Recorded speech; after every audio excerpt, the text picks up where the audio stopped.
Kolhapur church council प्रस्तुत आत्मजागर या कार्यक्रमामध्ये मी आपलं स्वागत करतो. पहिल्यांदा ऐकूया एक सुंदरसं गीत.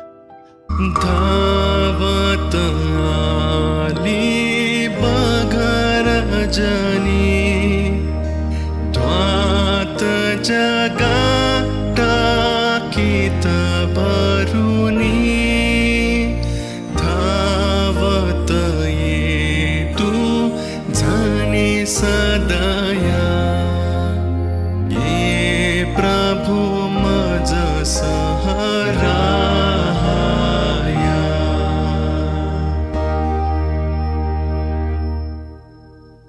सायन कोणी जगी उरला एक सुखाचा रजनुरला ज्यास तयाच्या प्रिय सखया ये प्रभु मज सहरा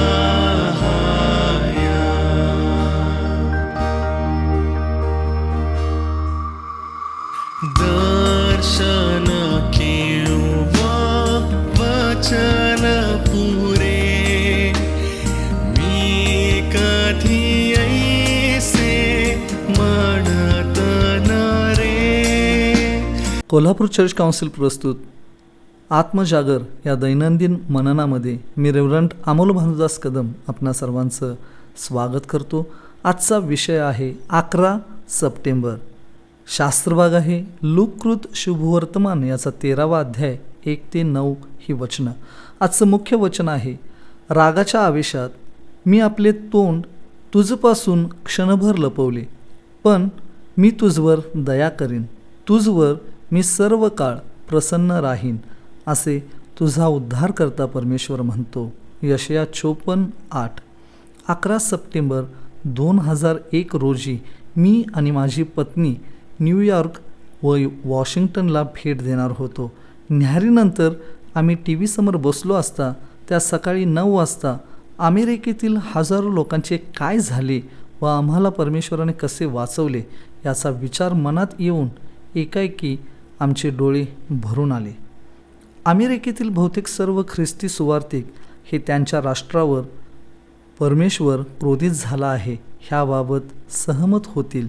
ज्या देशाचा पाया परमेश्वर व पवित्र शास्त्र होता तो त्यापासून बहकलेला आहे. परमेश्वर म्हणतो, कारण माझ्या लोकांनी दुहेरी दुष्कर्म केले. मी जो जिवंत पाण्याचा झरा त्या मला त्यांनी सोडले आणि ज्यात पाणी राहणार नाही असे फुटके हौद आपल्यासाठी खोदून तयार केले. यिर्मया 2:9. अमेरिकेने नवीन देव शोधले. वर्ल्ड ट्रेड सेंटरवरील हल्ला म्हणजे भौतिक वादाच्या देवाविरुद्ध परमेश्वराचा क्रोध.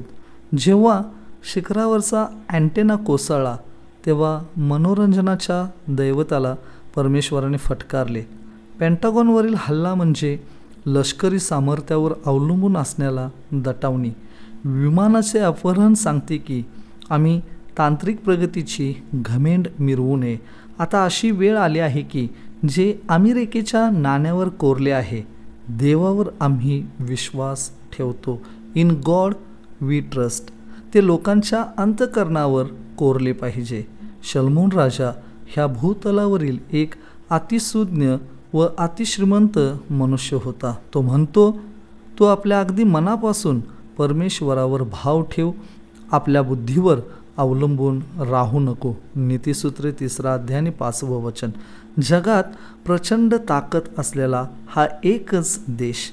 तेथेच देवाने ही दुःखद घटना घडू दिली आणि सांगितले आणखी एकदा. याचा अर्थ असा होतो की घडवलेल्या वस्तूप्रमाणे हलवलेल्या वस्तू काढून टाकल्या जातील, ते ह्यासाठी की न हलवलेल्या वस्तू टिकून राहाव्या. इब्री 12 अध्याय 27वं वचन. जगात श्रेष्ठ असणारी शक्ती नव्हे तर जे अलौकिक देवाचे सामर्थ्य आहे तेच निरंतर टिकेल. चेन्नई शहराला त्याच महिन्याच्या 25 तारखेला 5.9 रिश्टर स्केलच्या भूकंपाचा धक्क्याचा अनुभव आला. चेन्नईला भारताचे येरुशलेम म्हणतात. आपण जागतिक महायुद्धाकडे मार्गक्रमण करीत आहोत काय? हाच प्रश्न प्रत्येकाच्या अंतःकरणाला भेडसावत आहे. या क्षणास आपणाला खात्रीपूर्वक काहीही माहिती नाही. ख्रिस्ताने भविष्य केले होते की तुम्ही लढायाविषयी ऐकाल व लढायांच्या अवया ऐकाल. ह्या सर्व गोष्टी वेदनांचा प्रारंभ होय. मत्तैकृत शुभवर्तमान 24 अध्याय 6 आणि 8 वचन.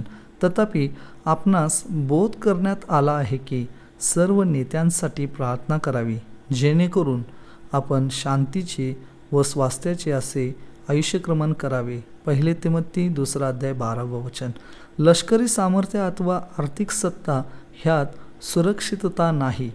या भूतलावरील कोणतेही ठिकाण पूर्णपणे सुरक्षित नाही. गीतकार एडवर्ड मोट यांचे अजरामर शब्द परत ऐकूया. ख्रिस्तरूपी खंबीर खडकावर आहे मी उभा, बाकी सर्व खचणाऱ्या वाळूच्या जागा. देवबाप आजचं हे वचन आपणासाठी आशीर्वादित करू. प्रार्थना करूया. प्रभू परमेश्वरा, तुझी कृपा, तुझी दया आमच्यावरती राहू दे परमेश्वरा. प्रभू आम्ही प्रार्थना विनंती करतो प्रभू परमेश्वरा. प्रभू तू आम्हाला सुरक्षित असं ठेव परमेश्वरा. तुझी दया, तुझी कृपा आमच्यावर राहू दे. आजचं हे वचन आम्हा प्रत्येकासाठी तो आशीर्वादित कर. ही प्रार्थना, ही विनंती तारणारा प्रभू येशू ख्रिस्त त्याच्या प्रियाने गोड नावात आम्ही तुला सादर केलं म्हणून ऐक पित्या. आमेन.